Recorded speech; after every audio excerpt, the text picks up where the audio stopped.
All right, ladies and gentlemen, I've been ordered by Yonah to get started here. Furious arm and hand signals he's running late, and you know how he is. On behalf of Mike Sweatman, our chairman and chief executive officer, who really wanted to be with it, but he opted to go to Hawaii.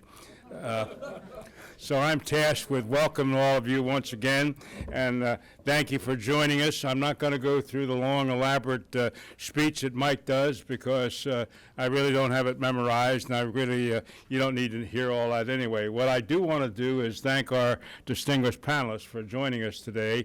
These are very busy times for everybody, and of course, as we all know, the Russian situation and what that is all about and how that portends for the future is of interest to all of us. So with that, I think, Yonah, we can go ahead and get it started. You got the ball, and please don't talk too much about these damn books again. You know, they're just tired of hearing this. You know, they're sick and tired of hearing this. They know all about it, and they're here to listen to the panelists. You got it. Tell us about the books, please. No one listens to me anyway. When you're a general in Washington, you're too junior to make policy and too senior to make coffee, so you just kind of hang around.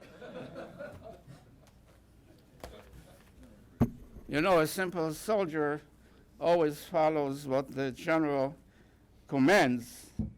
But in this case, I'm going to take the liberty to mention your book. I'm not going to mention any of the other books because I think the key to wise strategy is leadership.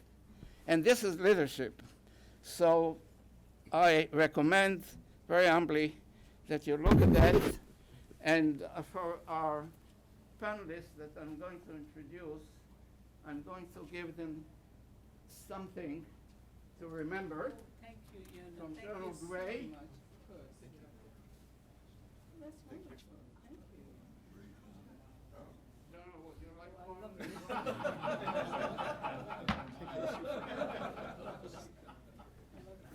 Would you like me to autograph that for you?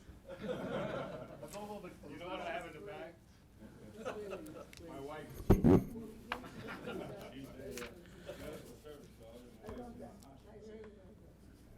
Okay. I'm going to move on. First of all, in the interest of clarity, what we call academic, first of all, I would like to introduce the panel initially. Professor Shireen Hunter, to my left, who is currently a research professor at the Center of Muslim Christian Understanding at Georgetown. I will introduce them again later on in the order that they're going to speak. Dr. Andrew Bowen, who is a senior fellow director of Middle East Studies, the Center for National Interest. Next to him is Scott Edelman, former State Department advisor to U.S. Naval Forces Central Command. Next to him is Greg Gross, the former Deputy Assistant Secretary of Defense and senior staff member, U.S. Senate. The last speaker, not General Gray, Hannah Thorburn from the Hudson Institute. Unfortunately, she became ill this morning, so we'll try to invite her some other time. We regret that. Now, I do have some academic obligations. One, again, to thank our co-sponsors, of course, the Potomac Institute that the General mentioned specifically, and our colleagues at the International Law Institute, and the Center for Security Law of the University of Virginia, the School of Law. Now, we are going to provide some sort of a context to the discussion, if I may, as an academic. I never resist the opportunity to say a few words, but first, welcome the audience. We do have, of course, academics. We do have diplomats. We have some members of the government, Congress, and the media. And I do hope that the audience will participate actively in our discussion. Now, let me make again a footnote to the memory. Basically, as an academic institution, the academic tradition for many decades, we remember every month the anniversary dates of the victims of terrorism throughout the world. And again, why do we do that? The purpose is threefold. One, to express sympathy to the families of those who were killed and wounded. Secondly, to acknowledge the contributions of those who serve to combat terrorism nationally and internationally, and I'll come back to it in a minute. And thirdly, to learn the lessons of the past and develop some best practices, responses to national, regional, and global security. First of all, as we speak, I think we have to remember some of the events that took place today in the past. Today is October 23rd. And if I may, I would like to mention the October 23rd, 1983, which is the 32nd anniversary of the attack on the Marine barracks in Beirut. And obviously, as you know, 241 military servicemen were killed, and next to the French base, 58 soldiers. And of course, General Gray can teach us a great deal about that particular situation as well as others. The second anniversary that happened today, October 23rd, which is the 13th anniversary, is the attack on the Moscow theater, the hostage-taking. About 50 Chechens, as you may remember, took over. They held about 800 hostages, including women and children and all that. And as you know, the rescue mission that took place at the time by the Russian forces resulted in the killing of the attackers, but tragically of some 124 hostages, as I remember. And of course, there are many other examples in terms of what happened this month, including the anniversary of the assassination of President Anwar Sadat in Egypt, or the attack on the USS Cole by the Al-Qaeda in Yemen, and then one of the attacks in Israel, 2003, the suicide bombing of a restaurant in Haifa in Israel, resulting in 19 deaths of civilians. And of course, the so-called Third Intifada continues today as well.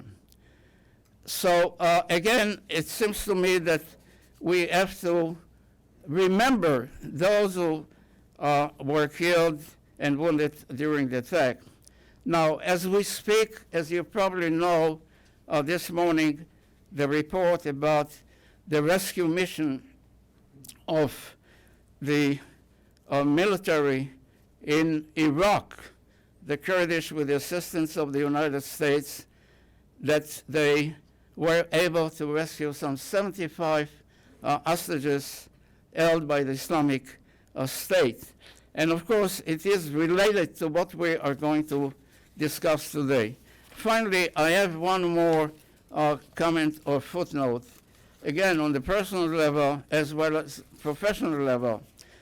As a participant, observer of many of the relationships related to Russia in the Middle East, going back even to 1948, when Russia recognized the State of Israel, provided through Czechoslovakia, for example, at the time, some weapons to the Israelis.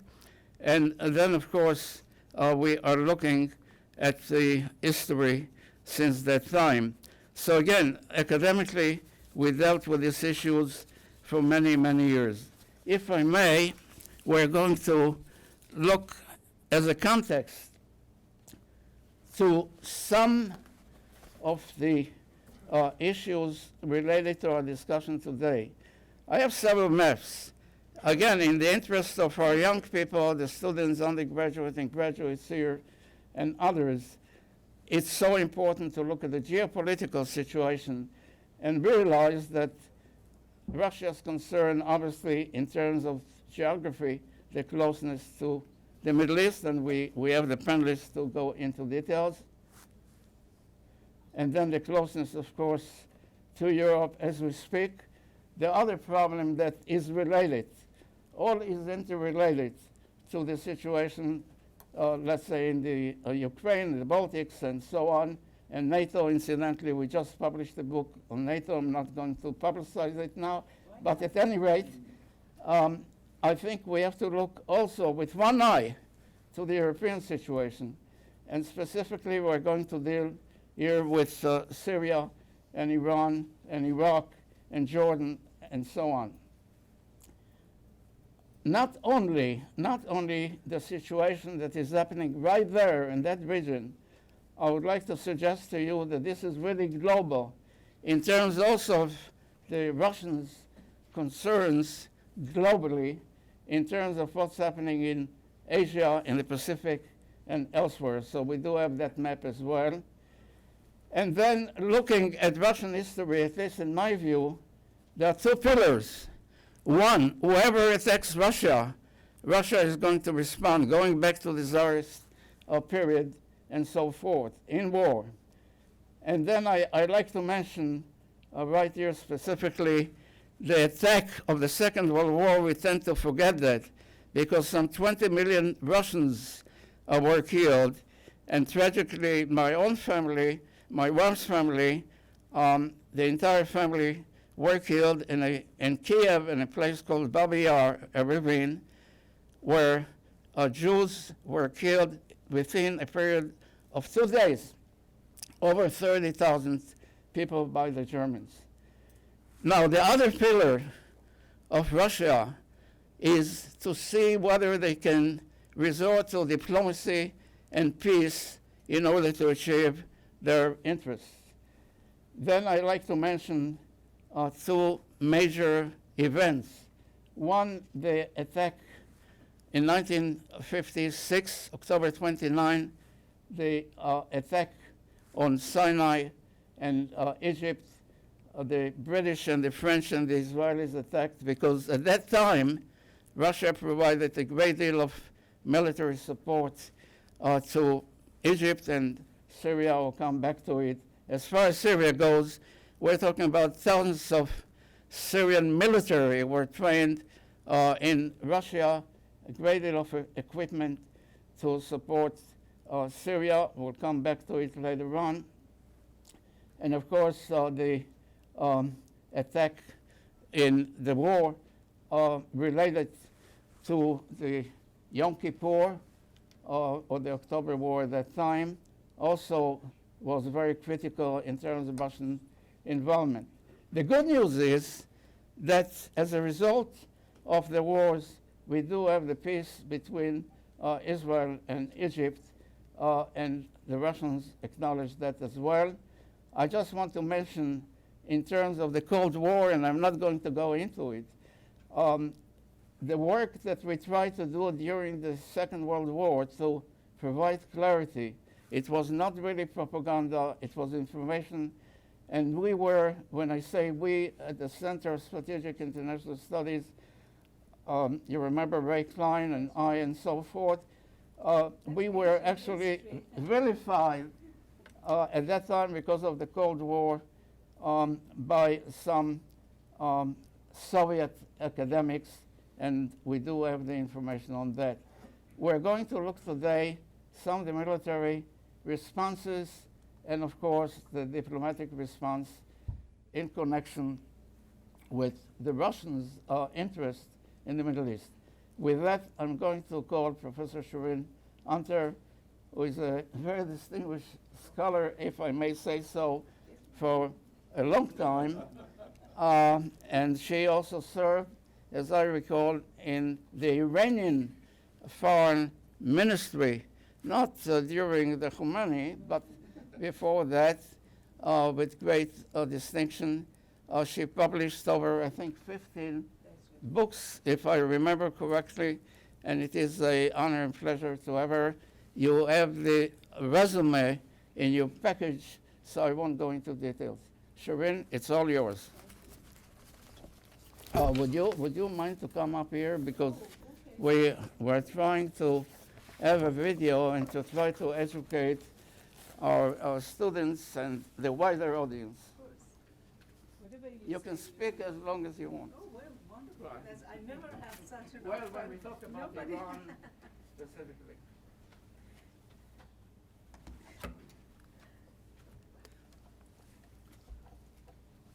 Thank you very much, Yonah, and good afternoon, I think, by now, ladies and gentlemen. It's a pleasure again being here and sharing some thoughts with you all. I have to say that in the now 36 years that I have been working in Washington, I have never had a colleague kinder and more loyal than Yonah. He is a wonderful man, and he's not a self-promoter, but he really, and that's one of the reasons that he's not perhaps as well known as some of the other people, but he started so many things, especially as far as the study of the phenomenon of terrorism and so on, much, much, much earlier than some of the luminaries that are now acting on that. To talk about Russia and the Middle East, and specifically, I was, as Yonah had said, to talk a little bit on Russian-Iranian relations. But if I may be, I'm not a Russia expert, but when I wrote a book on Islam in Russia, I had to study. I mean, that took me about 4 or 5 years to do that book. So I learned a few things, although I will never, ever claim to be an expert on Russia. Russia is a very complex country, and you really have to have dedicated a whole lifetime to understanding it. But there are a couple of things that I learned, and I think that it might help to understand the mentality of Putin. Some of it goes to Russia's history and Russia's relationship with the West. And the other thing is the difference between the Russian understanding and the so-called Russian narrative of the post-Soviet era and Russian perception of how the West treated Russia and the Western understanding of this post-Soviet Russia narrative. I think if we don't understand that, we will not understand Putin, and I think that we might lapse into oversimplifications and that we might enter a period of unnecessary confrontation with Russia beyond what we have already seen. One of the things that we have to understand about Russia is the feeling that Russians, I mean, despite the fact that their population has dwindled, their obviously empire is gone, they do consider themselves a great power. This is something that is ingrained in Russian psychology. In fact, that's how they define themselves. Russia has been and is going to remain a great power. So I think that a lot of the things that Russians have done in the past, and what maybe Putin is doing sometimes, in my humble opinion, clumsily and in a fashion that is not going to be useful to Russia itself, really relates to that. One of the things that Putin, I think a lot of the thing that Putin is doing in Syria is basically to show that, we are here. You got to take us into account. You can't just ignore us and run the world the way you want. Now, he may fail in that, and because Russia now does not have the same sort of power that it did have, but that is a very, very major thing. I don't think, frankly, Russians really are very much concerned about Assad. they see Assad as someone that will allow them to retain their position, in Syria, will retain their position in the Eastern Mediterranean, and so on and so forth, and, use that perhaps as a bargaining thing. But the idea that Russia wanting to be part of this so-called international community, but as an equal player, not just by courtesy, you can come to be G7, becomes G8, but, you have to stay there and be quiet. So I think this is one element we have to understand. The other thing is that generally, I think this is a fact of life. It has always been, admittedly, Russians have had ambivalence about joining the West wholeheartedly. This goes to the time of Peter the Great, all the debates that happened after Peter's reforms and so on, the Slavophiles and so on and so forth, and the notion that Russia is a sui generis civilization, and it is sort of Eurasianist, and so some of it is really a very kind of more romantic sort of fantasizing than anything really rooted in reality. But nevertheless, is there. They do sometimes feel that, and therefore they are ambivalent about wholeheartedly joining the West. On the other hand, however, I have also to say that this Russian feeling has been fed by the fact that the West has really never has seen Russia as part of itself.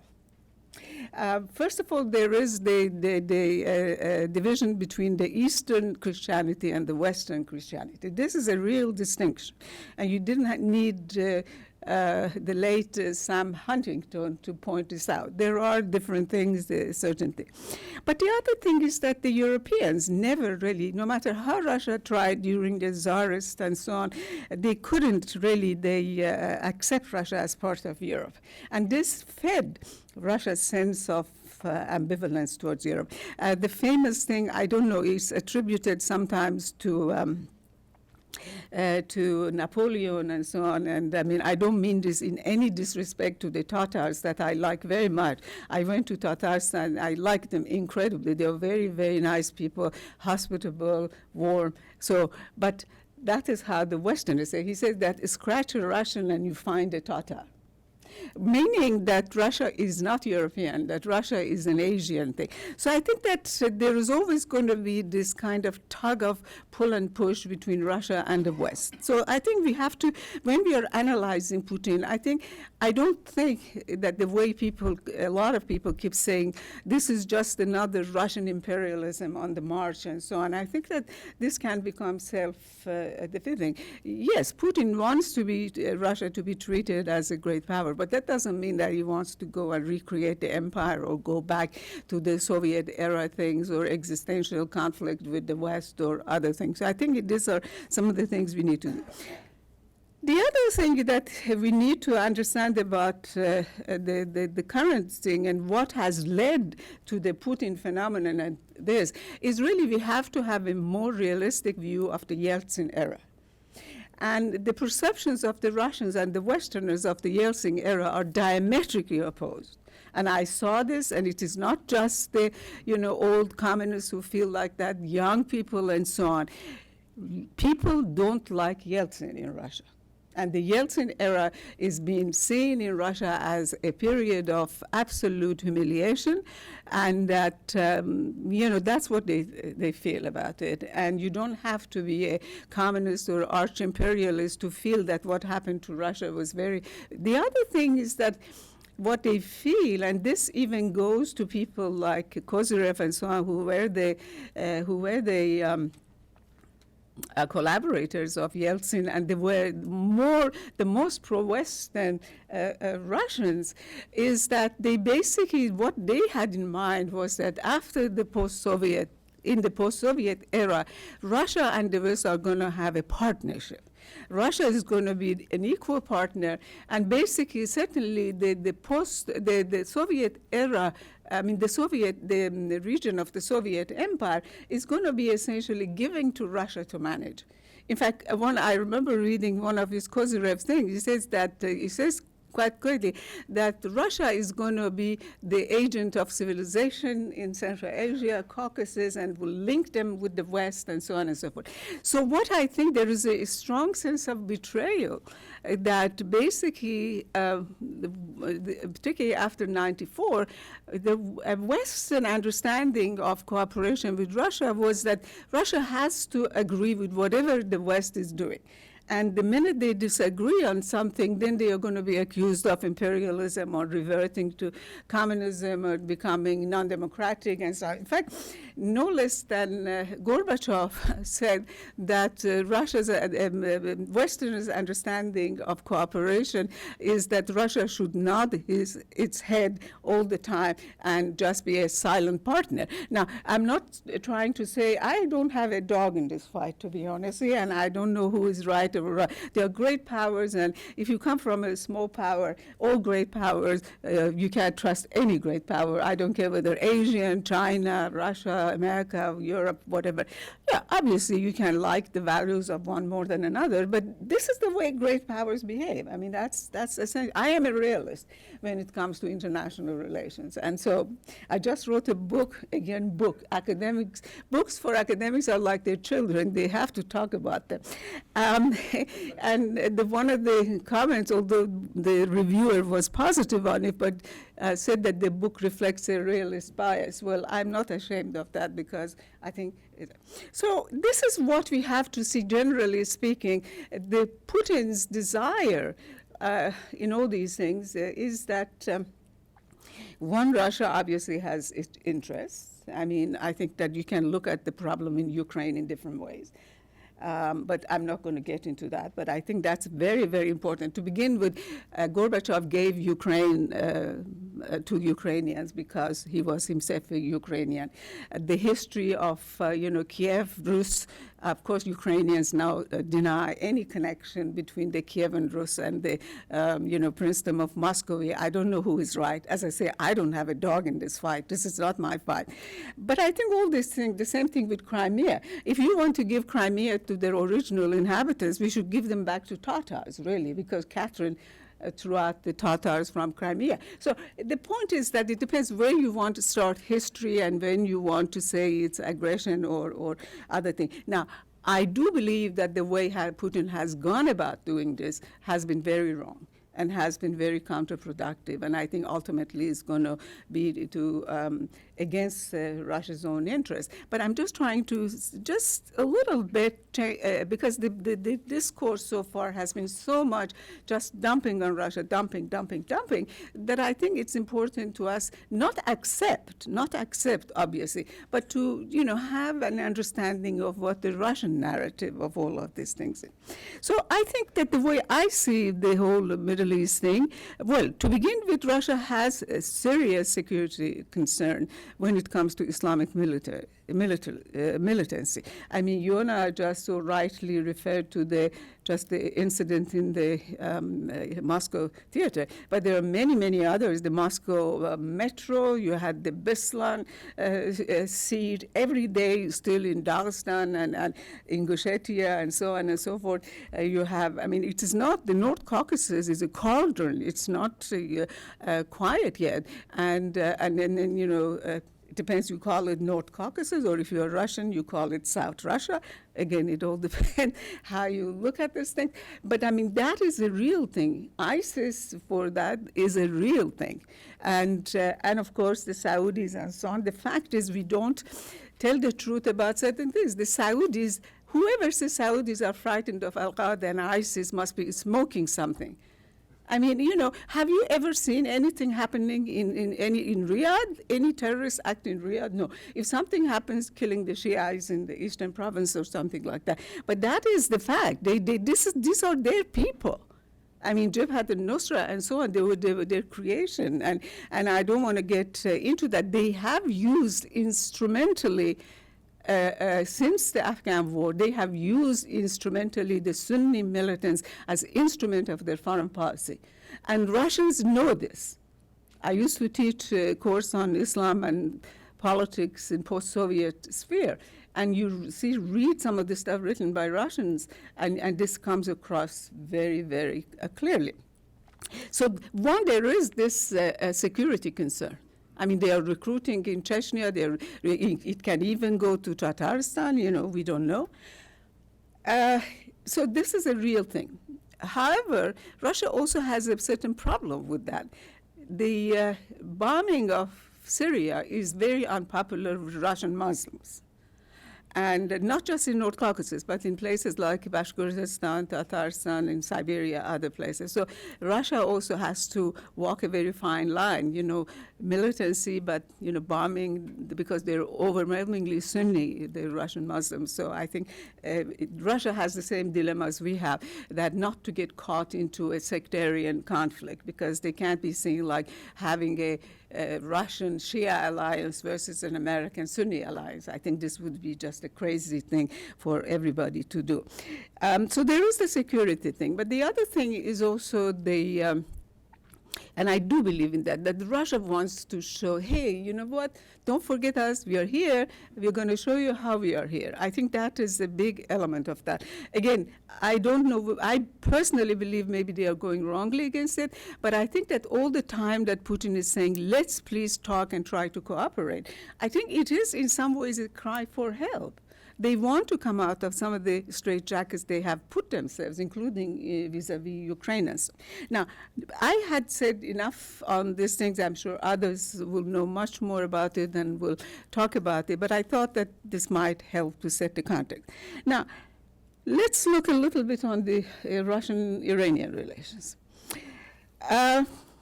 I personally, in print and everything, have said that Iran's relations with Russia, certainly since the revolution, has been a fool's bargain, meaning Iran has been fooled by Russians. Russians have manipulated Iran left and right and in the middle and everything, and the stupid Iranians, I mean, I don't mean Iranians are stupid, they're very smart, but the regime, because of the kind of things they have basically played the Russian game. Russia obviously has an interest in Iran. They can't, even at the time of Yeltsin, when Russians basically were extremely anti-Iran. And, I mean, they thought that Iran is the major threat also and all that. But they have an interest in Iran because Iran is their neighbor. That's what it is, through the North Caucasus, and the Mahachkala in Dagestan and so on. I mean, the name Dagestan comes from Iran, the famous thing. Darband, it was built by the Iranian Sassanid Empire and so on and so forth. So that's there. And they also share the Caspian Sea. And so you have, whether whoever is in Russia and whoever is in Iran, they have to deal with one another, whether it's going to be hostile or non-hostile. So I think that's what it is. However, I want to say that basically I think that the Russians, there are some, in my opinion, and I have written it, there are some fundamental conflicts of interest between Russia and Iran. And I mean, the fact of the matter, and this is why I find it so stupid for the Iranians to, have adopted this extremely. I mean, they have to be friendly with Russia. Iran cannot afford not to be friendly with Russia, no matter who is ruling it. Democracy, Islamists, monarchy, whatever, they have to be friendly with Russia. It's a big neighbor, and they have to deal with Russia. They can't do otherwise. However, to how far you go and embrace that, that's the question. There is some of the basic conflicts of interest between Iran and Russia. To begin with, economically, while, for example, Iran and Europe have converging interests, Iran can provide Europe with gas, Europe can provide Iran with all kinds of technology and so on and so forth. Russia and Iran are competitive as far as gas goes. Russians did not want, and I don't think still want, Iranian gas to get anywhere to world markets, full stop. And now, of course, everybody has been descending that this Mr. Novak is there and Lukoil coming and this coming and that coming. Frankly, I think that if the Iranians don't watch it, they're going to cut a deal that Iran basically cannot have a very, independent dealings with, in the gas market and so on. So that is one of the things. The other thing is that, although not that much, but Iran is at least a minor competitor in the Caucasus and to some extent in Central Asia. You know, people talk about Turkey's influence in Central Asia and so on. Yes, these are Turkic languages are similar. I speak one of them. But the fact is that culturally, when you look at the heart of it, Central Asian culture is much more influenced. Of course, now modern culture has overlay. But if you look at it, the high culture of region was essentially Persian culture. Even in Kazakhstan, when I went to the ethnographic museum, they showed me that up until about the middle of the 20th century, they used to teach Golestan Saadi as a main book. And the music, even today, I read a tweet or something in a website, and that somebody who's very extreme Turkish or whatever, and had tweeted that, why are you Uzbeks still loving Persian music and thing? You stupid Uzbeks, you know. No, really, this was, sometimes you should read it to understand the state of interethnic relations. I listen to the music, I like that, and then I read the comments that has been made. So I think that the Russians see that. I mean, for example, Iran can be alternative for Armenia in Russia, to Russia in Armenia. I mean, they prefer that, but the Western policy has excluded Iran, and now we are complaining that Russia is, cutting gas to Georgia. The fact is, we didn't allow Georgians in early 90s. Shevardnadze wanted all this relationship with Iran, but we said no. We are going to contain Iran, and that's it, and you can't have anything to do with Iran. So the point I'm trying to make at that it's very difficult to this. The other thing is that maybe now Putin is changing his mind and so on, and of course Turkey has changed under Erdogan. But I think for most of the 90s and the early 2000s, Putin was extremely suspicious of the religious government. Islamist government. That was something that their, either, basically their secular soul couldn't accept. But of course, Iran, behaved very well during the Chechen crisis and so on and so forth. And as Dmitry Trenin wrote it, and I think that it was also your boss, Andrew, Dmitry Symes also said that Iran was the good kid on the block in terms of Chechnya and extremism in the Caucasus. So I think that these are the other thing I have to say is that initiative in Iran-Russian relations has always been with Russia. The Iranians, this regime, particularly Iran's hardliners, at the beginning, it was the left. Later, no, actually, it has become the right. The character of hardliners in Iran has changed. For the 90s, during Rafsanjani time, it was the left, that now the so-called reformists, who were the hardliners. And now, of course, it's the right that has become the hardliner. But since the very beginning, because of their, I think, frankly, obsession with America, not so much with Europe, but because of their obsession with America, this regime wanted to have good relations with Russians. And it basically has been the Russians that have, and part of the other thing you shouldn't forget is that many of these guys, I mean, the Iranian Revolution was a leftist revolution with an Islamic veneer. And because of the people who made the revolution, the Mujahideen, the Fedayeen, and so on, they were essentially communists. And they used the sort of Islam for very much to popularize this. And this is in the writing is clear, and again, like Yonah, I'm talking about books. If you read my last book on Iran Divided, I show it how it is.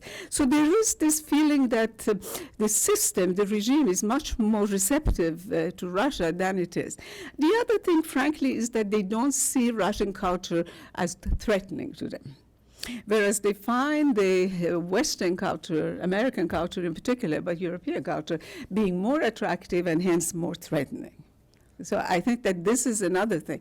This is I think Bernard Lewis was right when he said the seductive allure of the Western culture. That's true. Even Putin is worried about that. All this stuff that you hear. It is that, now I'm not saying whether this culture is good or bad. Something being seductive does not necessarily mean good. But be that as it may, it's more appealing. And so the initiative has always been with Russia. And I think that basically Russia has used Iran instrumentally. I mean, for example, Russia has bargained with the Iran card, with the West. I mean, Russia bargained, you want us to go along with sanctions on Iran? Okay, you have to ease on, don't put missile, whatever in Poland, or don't do this and don't do that. Russians have really used Iran. And again, I'm on the record in doing that. Now, the question that I have, the latest Russian-Iranian flirtation and so on, is this anything different than from the past? And that Russia, again, is showing Iran the garden path, or it's, again, more of the same? I think one can argue up to a point that things are changing, and I think that certain perhaps geopolitical shifts are taking place, and that it could be conceivable that Russia might try to use Iran more as a partner in its plans for this Eurasian stuff and so on. I mean, we will see if Iran is accepted into Shanghai cooperation and so on and so forth. And then, of course, it's the Chinese element there. So this might be it. The other thing is, of course, is Russia's problems with the West. I mean, the Ukraine thing, I don't think it's going to be resolved so easily, and also sanctions. And sanctions, as we know, once imposed, it's very hard to lift. And so I think that it could be that Russians might be calculating that Iran will be a more valuable partner in terms of economically. They are talk that they're going to invest in. I don't know how correct these are, that they have opened a $5 billion credit line for certain projects. They're going to build railroads, do this. I will believe it when I see it. I was one of the few people, I always argued that the Bushehr plant is never going to be built, and if it's built, it's never going to be delivered. And even now that it's delivered, I'm not sure whether it's functioning and producing anything or not. I mean, this also goes to the essence of great power behavior. Great powers don't like medium-sized powers to prosper because they become rivals. And that is a fact of life. And Iran's predicament is that Iran is not either as big as, let's say, China. Nobody can touch China. You can't touch China. You get lost in that mass of humanity, and you get that. And also, it's not small and inconsequential. So I think that has always been Iran's predicament for the past 200 years. And so they have to be smart and so on. However, I also will have to say that as far as Iran is concerned, there are people in Iran that are fully aware of that. I think that many people are fully aware that Russia has manipulated Iran. They are aware that China has manipulated Iran. I mean, Iranians dislike Chinese products. They just now, in the old days it was Japanese. Now the sort of symbol of junk is Chinese. And Chinese are incredibly predatory. I mean, they even try to learn how the Iranians, for example, cultivate saffron and then go and cultivate it in China and then compete with Iranian exports. I mean, this is something. So I think that there are a good chunk of Iranians that would rather like to have closer economic, particularly relations with Europe and even with America. But the problem is that one of the reasons Iran has gone to Russians is because we haven't given them any option. The policy of containing Iran, when in 94 Rafsanjani gave this oil thing to Conoco, then we really slammed some sanctions on them. That's what it is. The first, the Iran sanctions, Iran-Libya sanctions came after they had done that. And so, frankly, how the Russian-Iranian relations really evolve is a lot going to do with how the West treats Iran. And the fact is that if now they say, oh, gee whiz, we got the agreement, but it's going to be so difficult to lift this and so difficult to lift that. You have to do this. You have more loops to have to go through and so on. And if they don't have any options, that's what it is, you see. And so I really do believe that, but I don't expect at the moment, the way I see the configuration and politics in U.S., Europe will follow America's lead. I don't think that they're going to dig their heels and that no cooperation with Russia. Syria has become not about real interests. What are really our real interests in Syria? Was really Bashar al-Assad so bad?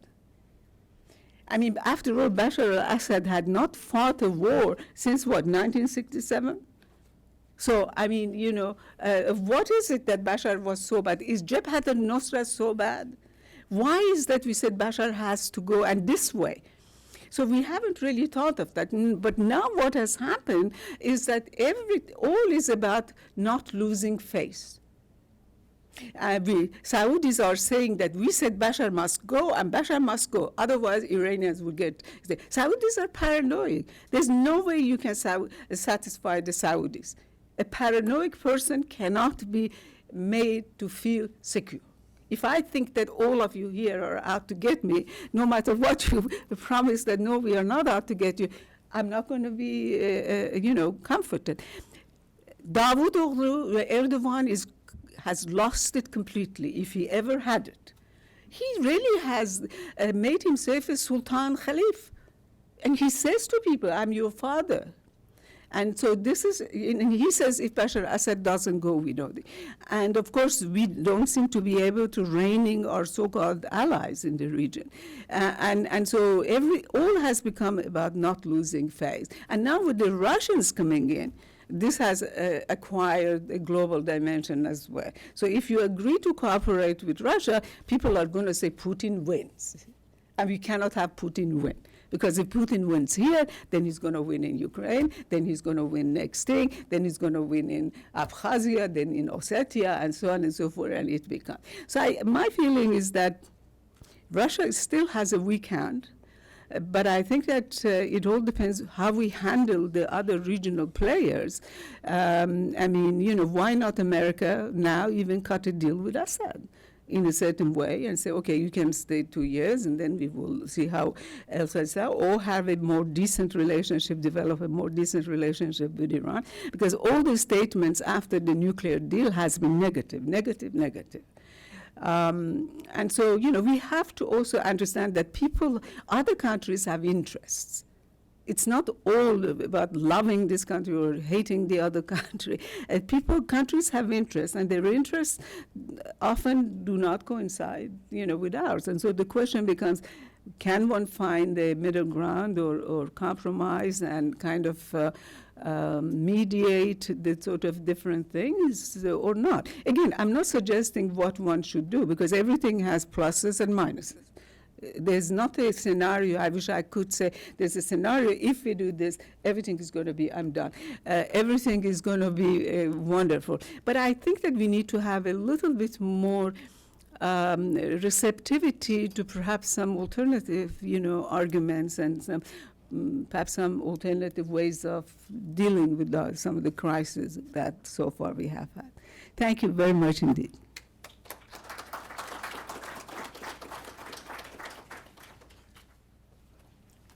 Thank you very much, Shireen, for your mini course and dealing both with the interdisciplinary as well as the interregional.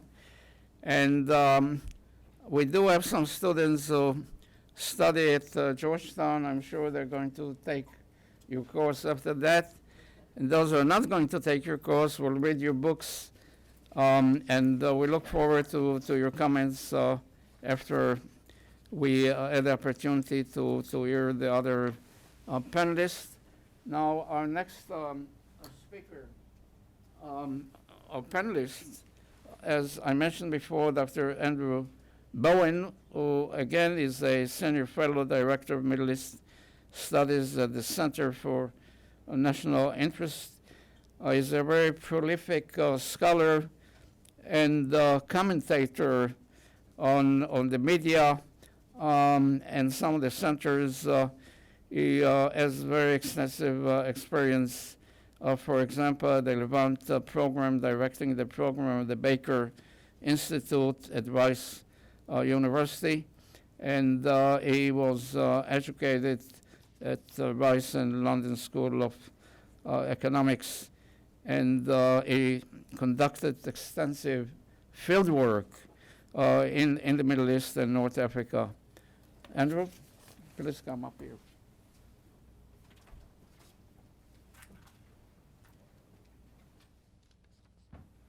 So I'll keep my remarks relatively brief. So I'm kind of going on the broader kind of question about, does Russia have a Middle East strategy? I would arguably say no, Russia does not have a Middle East strategy. I think Putin clearly has a vision, a broader vision of what he would like and how he wishes Russia's world position can be. But I think Putin struggles similar to arguably, say, President Obama has struggled in actually being able to really play an effective short game that ever gets him to where he really wants to be. And I would say that Putin, similar to President Obama, is much more of a tactician than a real strategist. And I think that there are many cases of one vis-a-vis looking at Ukraine on some of the arguably miscalculations President Putin has made and some of the long-term consequences, and underestimating, frankly, not really understanding, misreading his relationship with Chancellor Merkel. But to go into looking at the situation in the Middle East, I think the challenge Russia is facing is that they have a number of competing interests or things that President Putin would like to have in the Middle East. But the current path that is being pursued is unlikely to get him there. And one, going more broadly, is looking at the relationship with the Gulf states. There has been certainly an emphasis in Moscow to say that we are not taking a position in the Sunni-Shia conflict, saying that Russia, unlike Iran, is not a sectarian-based state. And Shireen has kind of detailed some of the reasons why Russia, with a large Sunni Muslim population, certainly does not want to be seen as being part of Khomeini's kind of irredentist, kind of expansionary policies in the region. But at the same time, in terms of balancing that, and equally so, Russia frankly wants to sell arms. And the relations with the Gulf states, the relations with Egypt, and others are very important in that calculation. So on balancing the need to have, on the one hand, strong relations with the GCC, but also trying to integrate that with a deepening crisis in Syria, it starts to get messy. And similarly with the relationship with Iran. Certainly there's geopolitical competition, there's also energy competition. In the long term, Iran, in the immediate term, plays a useful ally and also a useful tool or bargaining chip, but also that as Iran gets further integrated in the international energy markets, further challenge is potentially a negative for Russia's economic future. So looking at how do you really then pull that together, one question to ask is really, if there is a vision or if there is a strategy, there has been much speculation of, is Russia seeking to use a new forward operating position with Tartus and then a new base in Latakia and other areas of Russia to, for the first time, to project more military force in the Mediterranean, which would arguably be, as some analysts have concluded, to say would be the most significant ability of Russia to project military force in the Mediterranean than in any time. Even during the Cold War, did not have that projection capability. So there's this one question of, is this really going down the path that Russia is trying to build a stronger military naval projection force in using in Syria as a potential avenue? So as the tactician, it may be the tactical side. One could arguably say Putin could have ended up with this, but not necessarily was his initial intention going in. Because I think that looking at the case of Syria, President Putin has been quite cautious, unlike Iran, in terms of trying to shore up the regime of President Assad. And as a result of that, the idea that if Russia wanted from the very beginning to project force in the Mediterranean, he very much came in, reportedly, what some senior officials in the region have said was when Qasem Soleimani traveled to Moscow in July, had a meeting, and Qasem Soleimani informed senior Russian leadership about the deepening costs the Iranians are feeling on the battlefield. That 30 billion plus challenges, struggling, senior Iranian officials have said, concerns about their campaign in Iraq, the ongoing ground offenses in Syria, and needing more support. And at the same time, you had advisors, President Putin's second visit to Russia this past year was the one he had. The first one that was publicly announced was his visit this past about 6 days ago, but was his second visit to Moscow, from what senior Syrian officials have said in conversations in the past months was that for President Assad, Russia has always been a more stable ally when it comes to supporting the Syrian armed forces, while the Iranians have traditionally supported more of militias, and that as the gains were being made by other groups, GCC-backed groups, around Damascus, there was a growing alarm bells. The President Assad, I think, requested about 15 months ago such an operation when it was turned down by Moscow, saying we don't want to do this.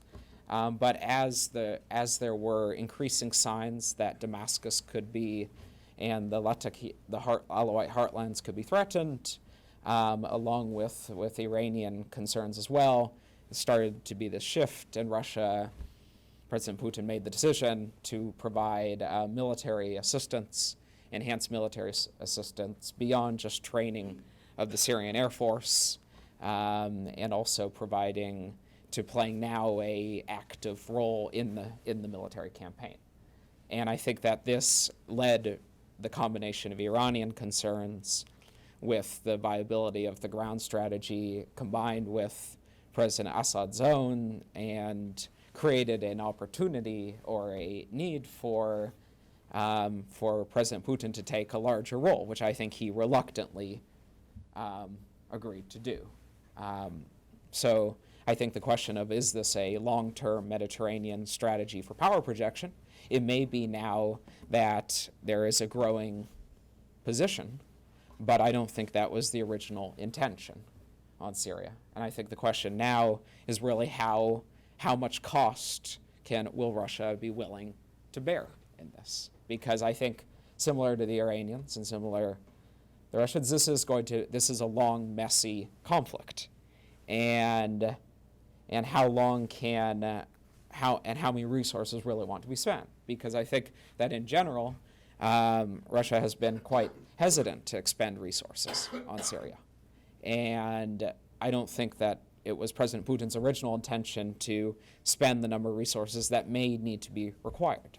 And I think that is why in President Assad's visit to Moscow, the clear emphasis was to say that after the Aleppo campaign, there needs to be negotiations with the opposition, that there needs to be a settlement, that winning Aleppo would be a symbolic victory that would be seen as a way to show as vis-a-vis currently Russian negotiations with the GCC, to say that really President Assad needs to be part of this negotiated settlement. Whether or not Assad stays in the long term, I do agree with other analysts of saying that it is not so much President Putin is backing President Assad as much as trying to preserve a Syrian government, but frankly not viewing any alternative at the moment to replace President Assad. So in a sense, it is a combination of both preserving the Syrian government, implicitly meaning preserving President Assad until someone else can be identified, and if someone can be identified. So I think the question now is very much, can they get to a point where Aleppo really, if the Aleppo campaign goes well, can they then bring this to negotiations? So I think really what's looking at is in the next couple months is really, will this happen? I'm more skeptical on just kind of some of the conditions on the ground. So that is this brief remarks on seeing on Syria.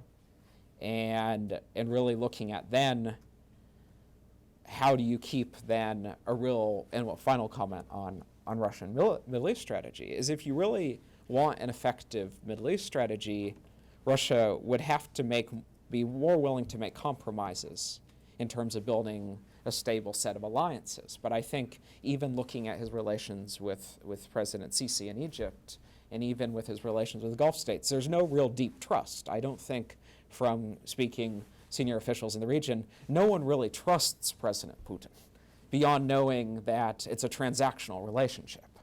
And I think even President Assad views it as that. So the question is, if this is going to be a new Russian moment in the Middle East, there needs to be a willingness both on Moscow's part to go beyond just a transactional relationship and to really then build trust. But I think it will be more and more difficult with the nature of the Syrian civil war. But thank you. Thank you very much.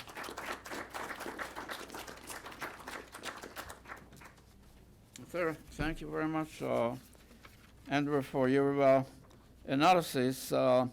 And we're trying really to understand the so-called surprise about the surprise. And again, I think, Shireen, we tried to look at the historical guide going back basically some 3 centuries, the time of the Tsars, in terms of the expansion in the Middle East, the intervention also by the great powers and so forth, to look at Russian aspiration and marginal, maybe penetration, whatever it is. Now, just in this connection, I would like to invite our next panelist, Scott Edelman, formerly was with the State Department, I mentioned before, advisor to U.S. Naval Forces. He has a very distinguished career in government, about 35 years. He just retired so he can talk, I guess. He served also with the CIA. I won't go into that. And the State Department in the Middle East, all over the place, and as well as the Arab and non-Arab, like Turkey, and also Europe, and so forth. So I think fundamentally, when we spoke about his views about the overall geopolitical, I think, context, and the Middle East as again, a zone, historic zone for competition, and so forth. And why the Middle East now? I mean, so what else is new? Okay, so it's all yours. You can speak on anything you wish. You're not in the government anymore.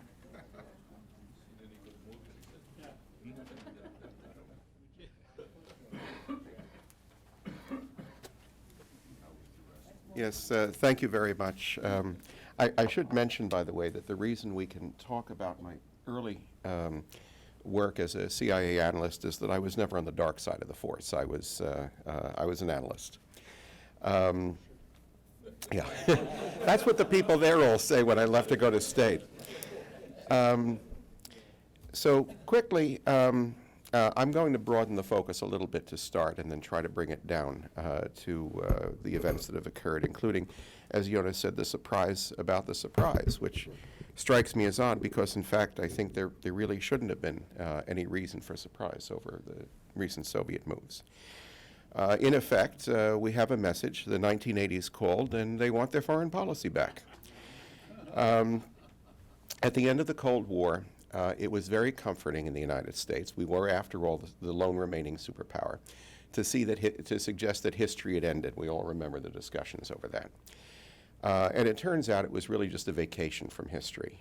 Unfortunately, many in our current leadership seem to believe the vacation from history has continued, or that in the 21st century, power politics as they existed since the original Westphalian system was set up in Europe and then later expanded elsewhere in the world, that power politics have ended. But in fact, what we're finding is that in a very natural and normal way, as happened throughout the last 400 years of history, you can only have a single, a so-called unipolar moment, a period of only one major power for a short period of time before it will be challenged. This is, again, Louis XIV's France. I mean, you can go back through European history and later world history. This is, the international system has always resisted the idea of there being a single dominant power. Because first of all, it's going to be challenged by rising regional powers which want to assert themselves in their region. China in Asia, of course, very actively, and Iran in the Gulf region and more broadly in the Middle East. And it is being challenged by a revanchist former superpower, Russia.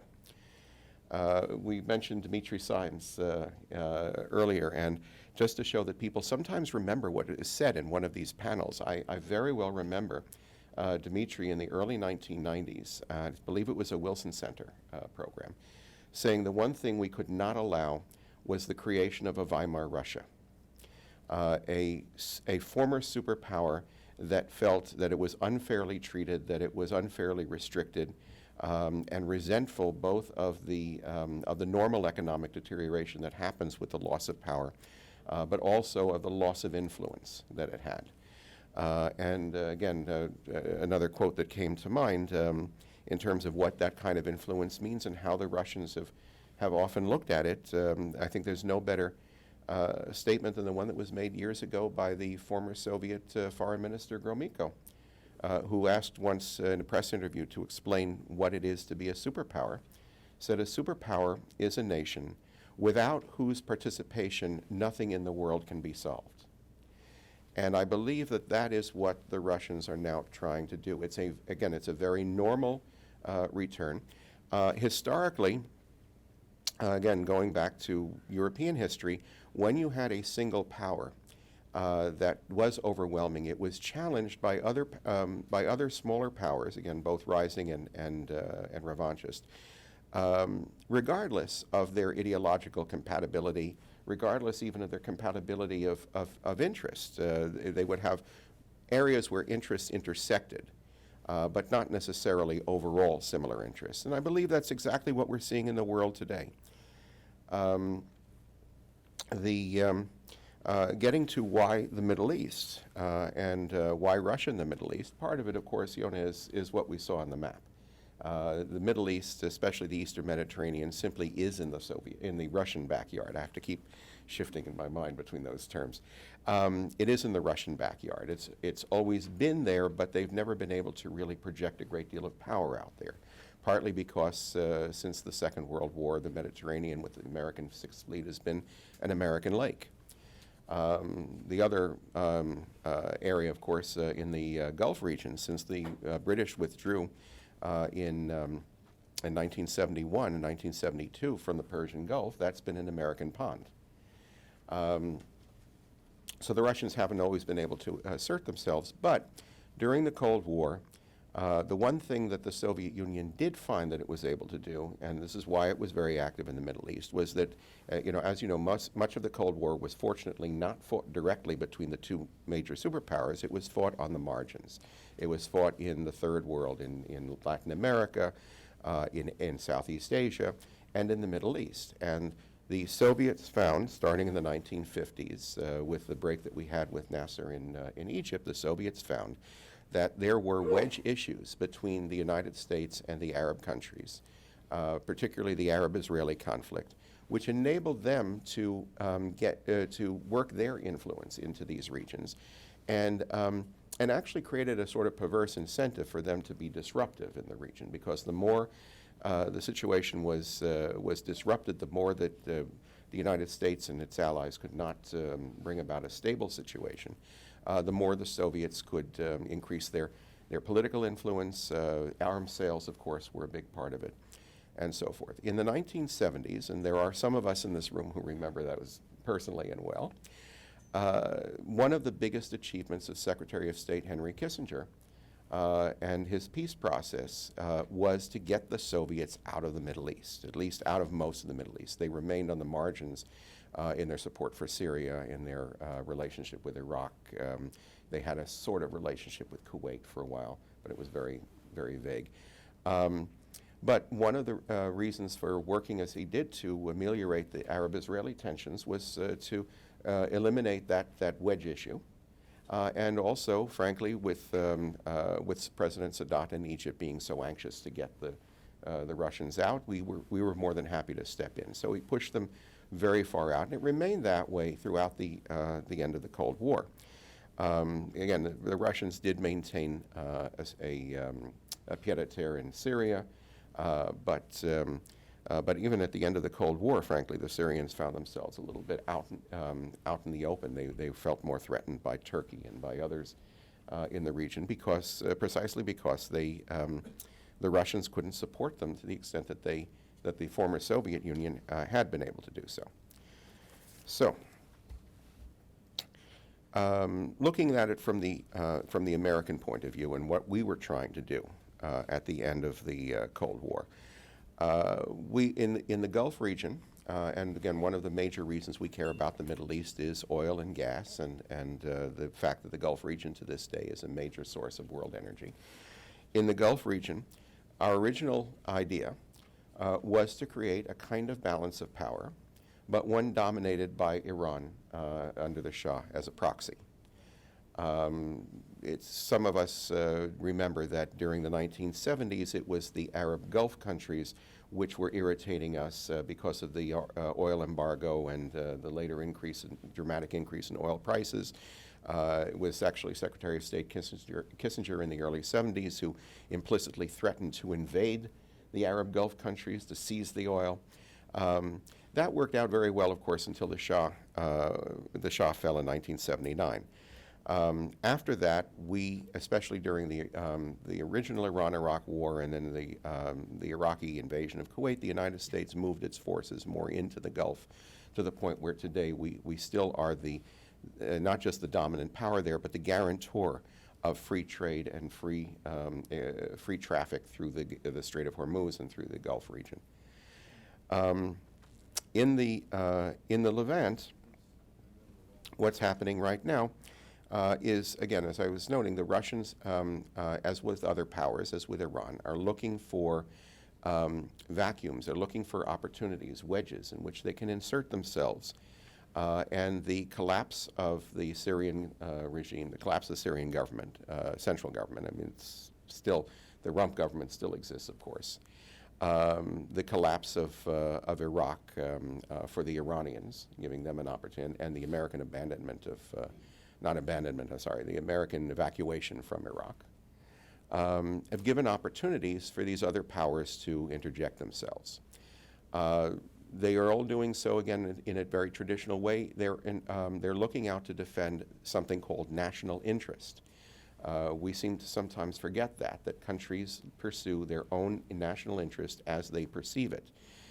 This is one of the reasons, Shireen, I believe it was Dr. Bowen, sorry, who noted that that the outside powers are not necessarily trusted. It's understood that they're pursuing their own national interest.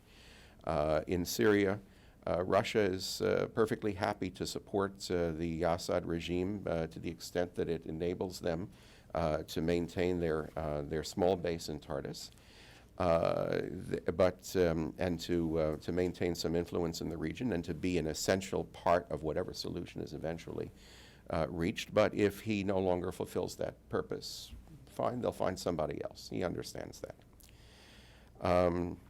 The Eastern Mediterranean is the area where they are inserting themselves first. First of all, simple geography. As I said before, look at the map. You see that it's very much in their backyard. I believe there may also be a long-term, I don't think this is driving it by any means, but a long-term concern. As we've noted before, Russia is economically dependent on the export of natural gas and, to a lesser extent, oil. The Gulf, of course, is the major competitor in natural gas, and this is one of the reasons, and oil, and it's one of the reasons why the prices of energy have been low of late. But the Russians also have been reading the newspaper, and they note that substantial oil discoveries have been made, not enormous, not Gulf level, but nonetheless substantial oil discoveries have been made in the Eastern Med in recent years, off the coast of Egypt, Israel, Lebanon, Cyprus.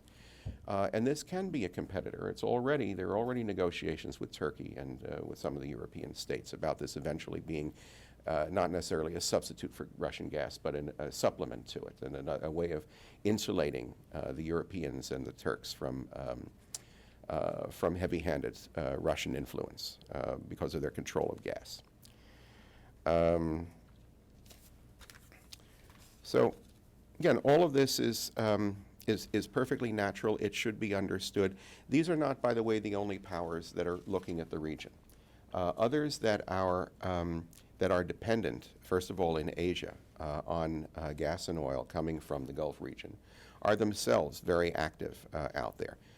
When I was, as we noted before, when I was in Bahrain and I was working with the American Navy out there, we noticed the Chinese, for example, occasionally sending some ships into the area. During the period in the, about a decade ago when we were worried about Somali piracy, that also became a foot in the door for the Russians, for the Japanese, for the Chinese, for many of the Europeans, many others, to send ships into the Arabian Sea and to learn how to operate in the Arabian Sea, sometimes in coalition with us, sometimes individually. The Russians, of course, have followed up. They've sent ships occasionally into the Gulf, but none of them really can compete with us. So far, the other powers that have looked at the region because of, again, their concern over the oil and gas supplies have done so. The more successful ones have done so in coalition or in cooperation with the United States.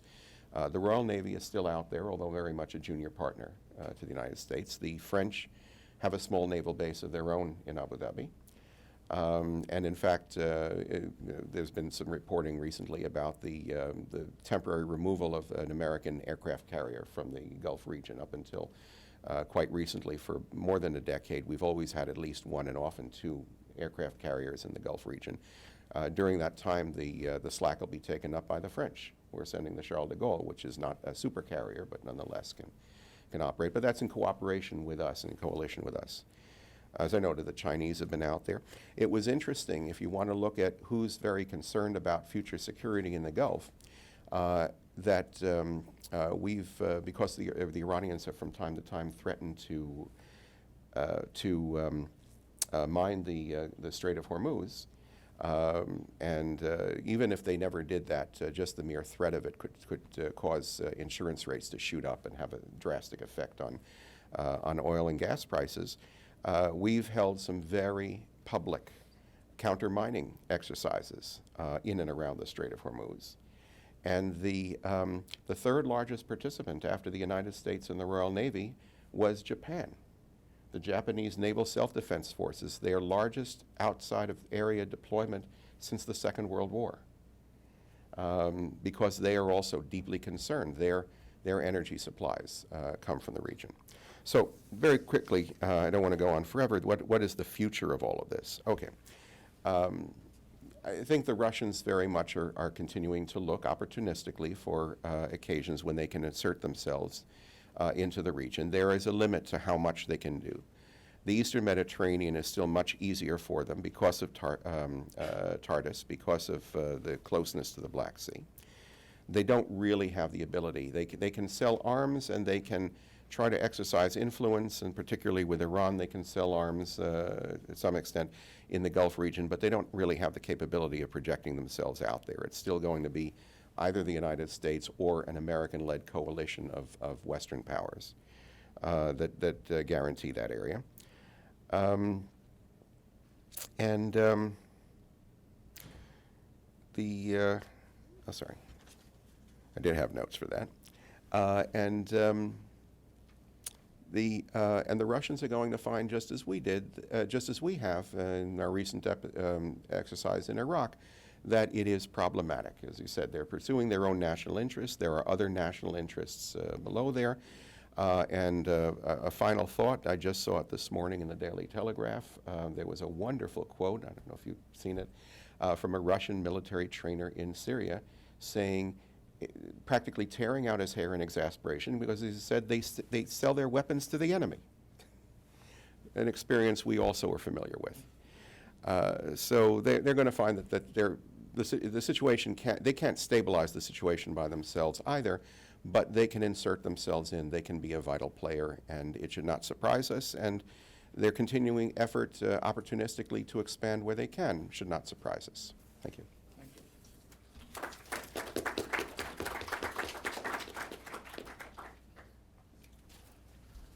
Obviously, your comments, like the others, triggers a lot of questions. We're going to have a Q&A, but let us move on. Our last panelist is Greg Gross, as I mentioned, former Deputy Assistant Secretary of Defense. During the administration of George Bush, I remember very vividly your work at the time in terms of the defense issues with many countries around the world, and your work also in the Senate with, at that time, the leader of the majority leader, Bob Dole, and so on. So perhaps you can continue to expand the discussion related to some of the military issues, and then we'll have some discussion, okay? Sure.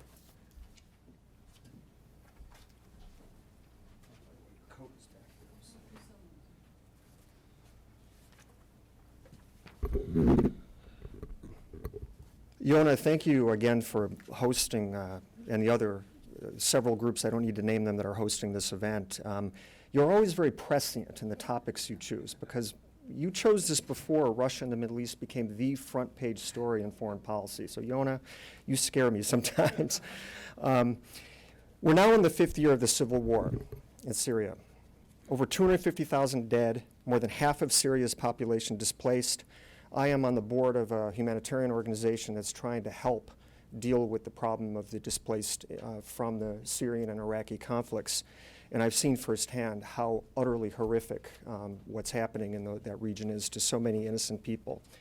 And I would also point out that the Syrian civil war has now seen the ascendancy of what I like to call territorial terrorism, which is terrorism with a territorial base, which obviously with ISIS is now basically the leader symbolically and in reality in the murky world of terrorists, Islamist terrorists globally. Russian airstrikes have now been underway for 3 weeks, and of course, as has been pointed out, for the first time in 43 years, Russian/Soviet, important distinction, but I'll talk a little bit about that later in my remarks, have been present in a big way actively in the Middle East. And that is an important point, whatever one thinks about Russian intent. That is, in fact, a game changer, at least for a while. And this is an extraordinarily complex issue, one that involves 4 extremely complicated relationships. The U.S.-Russian relationship, which goes back, obviously to the 19th century, the Russian-European relationship, which several panelists have talked about, and that, of course, goes back to the beginning of time, no, but certainly to Alexander the Great and Peter the Great before. The Middle Eastern situation, and of course specifically Syria, each of these 4 relationships is, well, let's put it this way, they have more history than they can handle. And I think that's why it's so difficult to approach this topic properly, because of the many issues at play here. The way I've decided to bring it together, I saw in the book of Grayisms a wonderful General Gray sent Grayism, intent is the glue that holds everything together. now, obviously, we're all talking about what is Russia's intent, will they succeed, the implications. And so I'd like to figure out, by talking about the three levels that are involved here, what exactly is Russia trying to hold together? What is its intent, and what are the consequences and the implications for the United States, and what should the U.S. do? And I'm going to look at it by looking at Syria specifically, the Middle East region, and the geopolitical level, with a little bit of discussion of domestic Russian politics. And I might focus on Russian goals, on intent. You know, what are their goals? And this is all, in a sense, speculation, because whatever Putin and Lavrov say, you can't believe it. Sometimes they say things that are meant for propaganda reasons. So I like to look at the reality on the ground, less what he is saying and what the president of Russia and the foreign minister of Russia are saying. So at the Syria level, it's clear when you look at the actual military disposition that Russia has brought into play that, unlike the claims being made by the Russian government, this is not about fighting ISIS. There's absolutely no question that that's the case. Secondly, it's clear that he is not trying to somehow help Assad regain control of the entire territory of Syria. There are best public estimates is there are about 3,000 ground troops, a couple dozen aircraft, attack fighters, helicopters, and so on. Basically, the ground troops present are mostly for force protection. And we've now had several weeks of military action by the Russians in the area, and it's clear that what they are doing is targeting areas where insurgents are basically close to, in conflict with the regime. These include, as has been pointed out by many critics of the administration, a significant number of insurgent groups that have been now publicly acknowledged to have been trained by the CIA. And so this is, in fact, a brazen challenge to the United States. But at the same time, given the nature of the disposition, there's only a limited capability that the Russians have here. The supply routes are extremely slow. The naval routes through the Black Sea take 4 days. The air route, if you look at it, is quite precarious. Caspian Sea, Iran, Iraq, I mean, they don't have the kind of air transport capabilities that the United States is famous for. So their ability to resupply if things go south for them is not as, it's not like us being there. Let's just be honest about it. But it is clear that they're supporting the Assad regime in every respect. They brought in sophisticated SAM missiles that actually do create a great challenge for any United States effort, Israeli effort, whichever country you talk, to actually take out Assad's air force in order to create a no-fly zone over Syria. The strikes on ISIS are window dressing. They're frankly, I think, just symbolic because they really don't have any effect on the fight against ISIS. They don't help us. So the point is that I believe Russia, looking at the facts, is trying to help Assad retain, carve out, protect an Alawite-dominated mini-state on the Mediterranean coast through Damascus. This is exactly like the policy that Russia has had even before Putin in some cases, dealing with Transnistria, with Abkhazia and South Ossetia and Georgia. I, by the way, was very involved in the Defense Department response to the Russian invasion of Georgia. I remember it well, looking at Russian intent and actions. And of course in Ukraine, carving out mini-states, creating a frozen conflict. I think Russia would be perfectly happy to do that. Second goal, defend Russia's military presence in Syria. It has been pointed out that the Soviet/Russian relationship with Syria militarily goes back, you can go back really to the end of World War II, but it really became a signed formal agreement after the 1956 Suez crisis. But however, and this has been pointed out, there's been no significant basing of Soviet or Russian forces in Syria or the entire Middle East since they left Egypt in 1972. And I'd like to point out that the U.S., it's a very famous thing when Nixon went to a higher strategic nuclear weapon DEFCON level over the issue of a potential Russian intervention in the 1973 Yom Kippur War. So since the Nixon/Kissinger years, this is in fact an unprecedented presence. There's been a long history. Tartus has been a naval station, let's say, for many, many years. And in fact, but not great. I mean, at one point there were only 4 Russians at Tartus, not that long ago. So what's happening now is actually a significant increase in the presence. The Russian action in Latakia is quite serious in terms of their presence. Most of their operations are happening from Latakia. And as I said, the ground forces are there for protective purposes. Russia became Syria's main arms supplier in 2006. And that's later than many of you probably realize. And Russia, of course, has been vetoing resolutions in the UN Security Council that would be much more aggressive against Assad. And I, having seen this, following the 2008 Georgian war, and I'm going to say it from press report standpoint, press reports have stated that Assad agreed to a permanent Russian base at Tartus, including nuclear-armed Russian ships. At that time, implementation of that is obviously a little bit more complicated than a written formal agreement. For third purpose, and I'm stealing this from my former boss, Bob Gates. Bob Gates, former Secretary of Defense, recently called one of the Russian motives to poke the U.S. in the eye. And of course, Russia is succeeding at this brazenly.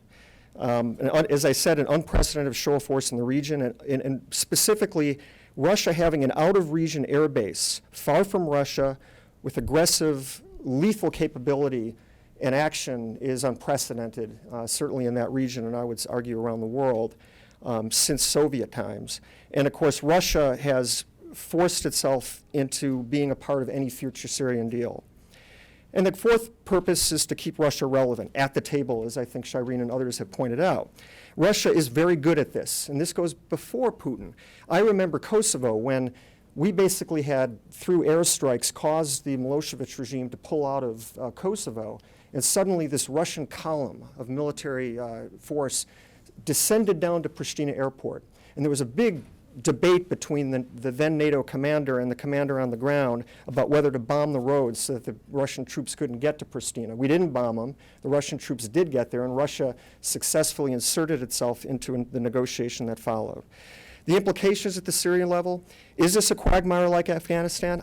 No, I don't think it can be. The ground troops are there for force protection. Putin has demonstrated time and time again an incredible ability to be extraordinarily flexible about increasing force, modulating force. And look at Ukraine. This week this, that week he pulls back. And of course, he's very good at pivoting, as in fact we've seen how quickly he pivoted from Ukraine to Syria. The couple of days before the move into Syria became public knowledge, suddenly attacks in eastern Ukraine were diminished to near zero. Not a coincidence. And I'm going to say a little bit about that shortly.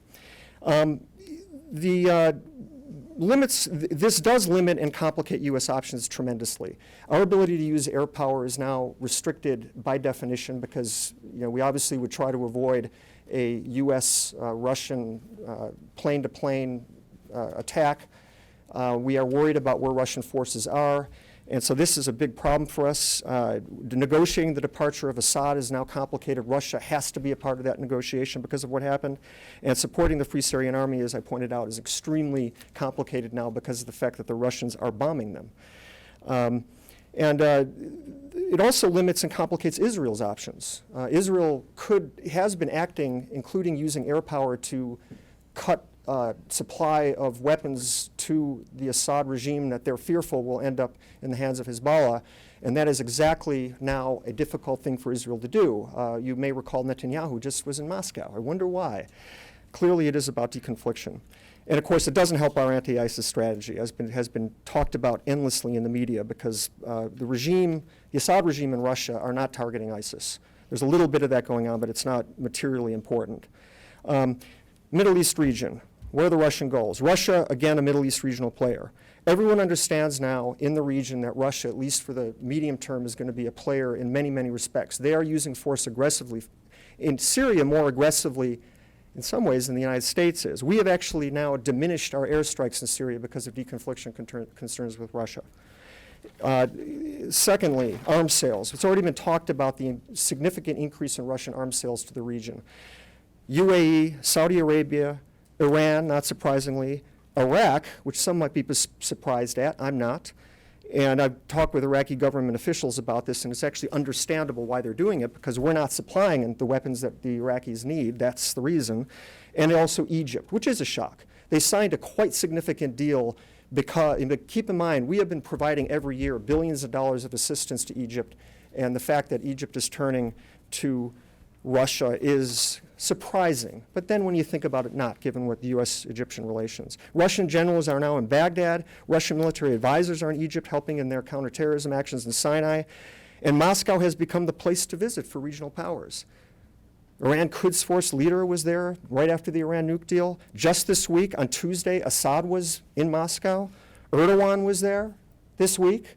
And of course, today in Vienna, John Kerry and the Turkish and Saudi foreign ministers are meeting with Foreign Minister Lavrov. So Russia is the place to go now, not the United States. Not so true, and I'll get to that. Finally, opportunistically filling the security void created by the U.S. withdrawal from the region.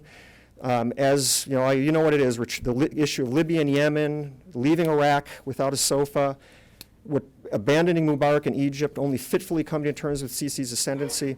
Third, regional purpose, again, with all respect to Bob Gates, poke the U.S. in the eye. And of course, that's obvious. They're, at least for a short time, appearing to join Iran in trying to shatter the U.S.-led Middle East security system. Okay, implications. Quick thing on Turkey, very complicated. That could be a whole seminar. There are issues about the Kurds, about this, very, very complicated. If anyone in the 3 minutes we have left has a question, we can get into that. But keep in mind, Turkey is dependent on natural gas from Russia, so their ability to stand up to the Russians is virtually nil in reality, because they can't. Iran has been discussed at length. Russia played the Iran card brilliantly, Shireen. I think you agree with that. The Obama administration's, and again, this is where you won't agree, over-focus on the nuclear deal and the desire to keep Russia on board led us also to minimize and ignore Russian bad behavior, especially in Ukraine, including military supplies to Assad at a time when we were claiming to have as a policy the desire to overthrow Assad. Those supplies were going in when U.S. action on the chemical weapons issue was appearing imminent. Those weapons would have potentially killed American pilots and special forces. Russian, but again, Shireen, I think you very well laid out the fact that people, especially the critics of the administration from a domestic political standpoint, are acting like there's a Russian-Iran axis that will take over the world. No. You've laid them out. The Caspian Sea shared border has always been a point of tension. Competition for natural gas, which you pointed out. Competition for influence in the Caucasus and Central Asia, which is a big deal. The Russians have been playing the great game there from long before our great-great-grandfathers were born, and grandmothers. Yeah, exactly. And Turkey's and Ottoman. In Syria, Iran wants to maintain its land bridge, and there's differences in goals in Syria. In Syria, Iran wants to maintain its land bridge to Lebanon to support Hezbollah in Golan Heights. So their goal is that. Assad is, in a sense, an ingredient to that purpose. That's why people often call Assad an Iranian puppet. He's not, but Iranians really are his base support. Russia's focused on the coastal areas in Damascus. But it is a game changer in the region because, at least for a time, Iran is strengthened by this. Iranian actions in Syria now are, in certain areas, are impossible for the U.S. to target without getting into conflict with Russia. This is clearly a global display of Russian reach, which is, again, unprecedented since the Cold War. And specifically on the strengthening Iran, Russia has now announced that its S-300 SAM sales, which were stopped in I think 2008 or 2007, it's a 2007 contract, and then Russia never fulfilled it. They are going to fulfill it, they say, by the end of 2014 and 2015. That would be a game changer depending on the kind of SAMs that are put there. Some of the SAMs are really a problem. We can overwhelm them. The Israelis can overwhelm them if a decision were made to attack Iran over its nuclear program, but it would cause diversion. So the task is made much more difficult. Finally, Russian engagement with traditional U.S. regional allies has been strengthened. I've talked about the arms sales. But again, and I think, Shireen, you mentioned this, the Russians' closeness to Iran doesn't help them with the Gulf states for obvious reasons. So they understand Putin. Again, you mentioned that. Right, and they understand Putin. They know Putin is an opportunist. They know Putin can't be trusted. They get that. But at least for a time, because they are worried about U.S. support, the traditional relationship, as many of you know, because of many reasons, has been really problematic. They've been looking elsewhere for support. But I will say they're waiting out this current administration. And I think any future president would be, I'm sure, repairing the relationship with our traditional allies. And Israel is already coping. Netanyahu has been there. Finally, geopolitical. And this is going to be very quick because I'm going to say things that fall out of the domain of Syria and the region, but you'll know what I'm getting at. Goals, again, with all respect to Secretary Gates, poke the U.S. in the eye. You know what that means. It means they're globally trying to do that in many, many areas. This is why in Europe, for example, we're seeing these incredible increase in provocative air and naval incidents, which violate all military protocol, and they're designed not actually to cause crashes or sinkings, but they're designed to make a point, and a very public point. Look at the submarine dispositions that are causing Scandinavian countries to suddenly re-examine their defense relationships with the U.S., in other words, wanting to strengthen them and go and really focus on a new Russian problem. Repositioning of Russian military forces close to the European borders, surge in Russian, I already mentioned the provocations, large-scale military exercises, funding, promoting nationalist, anti-EU political parties. I don't know if many of you here know that the National Front in France received a $9 million euro loan just last year from Russia, a Russia-connected bank. Implications, U.S. has to lead the response, first of all. Europe cannot. They don't have the military capabilities. They're looking to us. There's limited domestic political and public support, although it's growing. French airstrikes in Syria only began on September 27th, which is kind of a surprise given the French relationship and historic concern about Syria and Lebanon. It was a French-controlled mandate after World War I. The refugee crisis is leading to a rethink in European policy. We don't know where that will end. Russia, but the point, though, also is that Russia had to divert military forces from the Ukraine.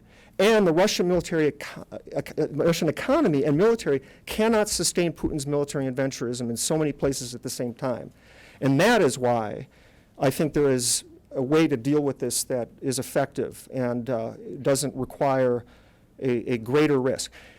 Internally, my conclusion is about the internal situation, because that, in the sense, is the best way to understand what's happening in Syria.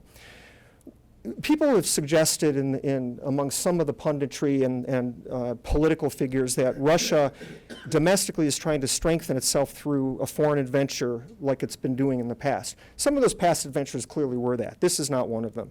This is not something that would be heavily supported. I think, Shireen, again, you've mentioned the Muslim population. Some people have predicted that Russia will be majority Muslim in a not too distant future. This doesn't help with domestic opinion. And one of the big political concerns that Putin has are the body bags. It is a state secret in Russia. You will get arrested if you report how many Russians have died in Ukraine. Journalists and activists have been harassed and arrested. And this tells you something about how concerned they are about the issue of casualties. They remember what happened in Afghanistan. They remember what happened with Chechnya, where the mothers of the sons who died in those battles became a very politically potent weapon against the government in Russia or the Soviet Union. Russian defense budget and its reforms, Putin undertook a massive military modernization program. But look at the numbers. He doubled the defense budget in the last 10 years to 5% of GDP, and in a very good estimate is that in the first quarter of 2015, military spending is now exceeding 9% of quarterly GDP, just in the first quarter of 2015. That means they break their stated budget, and now, I mean, it's broken. So they're now operating under deficits. Meanwhile, the economy is having a serious problem. It has actually shrunk. Nearly 5% in the last year. Russian government budget is facing serious shortfalls. They are going to be in deficit in not too long. They're now squeezing money out of the oil sector and natural gas sector, which is not there because of the drop in oil prices. Fracking is not going away. So shale has made Russia, at least for the foreseeable future, not in a good position. Half of its revenues came from oil and natural gas. They have no source of loans because of a credit crunch. They're turning to an autarkic approach that is a disaster because they don't have the ability to, without creating great inflation and greater government deficits. So then, in conclusion, what do we do? Obama administration has been strictly reactive to Russian adventurism basically all over the world, and obviously most importantly in Ukraine and the Middle East and Iran. Syria is no exception. I have trouble understanding what the administration policy is towards the Russian intervention in Syria. There have been conflicting statements made by the administration. I don't know what they're actually planning on. We may see, given the talks that are happening today in Vienna. But clearly, we have to, at the Syria level, rethink our anti-ISIS strategy. And I'm going to say things that others have said. I refer you to General Jack Keane, who I knew at the Pentagon, very, very good military thinker. Build ground forces in Iraq and Syria, more robust commitment of U.S. forces. I'm talking about special forces. I'm talking about JTACs, what you did in Korea, General, forward targeters. Establish safe havens in Syria for refugees. That's a big issue, a complicated issue. Deconfliction through assertion, not through, in other words, we tell the Russians this is what we're doing and stay out of our way. Russia's economic weakness and only limited military capacity gives us an opportunity as well. We should be more causing more problems for them in Ukraine, provide lethal assistance. They don't have the military capability to simultaneously deal with Ukraine and deal with Syria. That would break the bank. That would break the forces. Their reforms have been fitful. The economic crisis has caused basically a freeze in the reforms.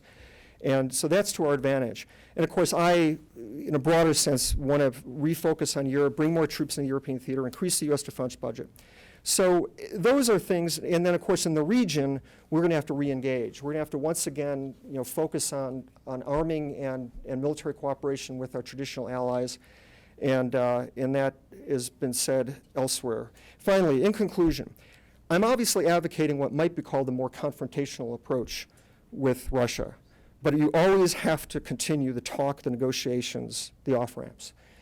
Russia, it's not just because Russia still has an extraordinarily powerful nuclear capability, that's obvious, but it's also because Russia, in the view of many of us who observe it, is in fact pursuing something that will be folly, potentially, for the regime. And the way that the economy is being run, the military adventurism doesn't serve, in my view, and many others in Russia, by the way, Russia's interest. It is said sometimes about Russians that they're brilliant chess players and they're brilliant gamblers. And that, in a sense, explains the current behavior. This is a gamble that they may lose. And I would like to hope that the U.S.-Russian relationship, which I believe from a strategic actually could be very good and cooperative on so many issues, including fighting radical Islam, and economic growth, jobs for all our populations. That's hopefully where we will end up.